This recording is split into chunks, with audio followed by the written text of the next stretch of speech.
होळीचा सण म्हणजे वाईटावर चांगल्याचा विजय।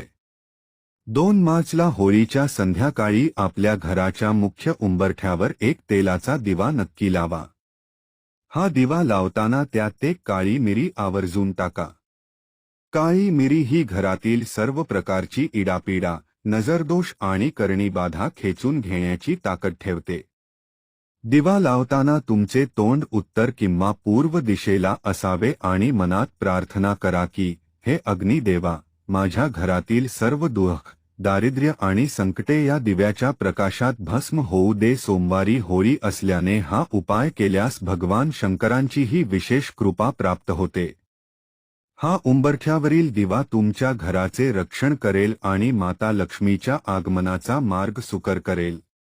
दिवा लावल्यानंतर श्री स्वामी समर्थ मंत्राचा जप करा, कारण स्वामींच्या कृपेने घरातील सर्व नकारात्मकता नष्ट होऊन सुखाचे दिवस येतात। पूर्ण श्रद्धेने हा छोटासा उपाय करा आणि आपल्या आयुष्यात सकारात्मक बदल अनुभवा। श्री स्वामी समर्थ।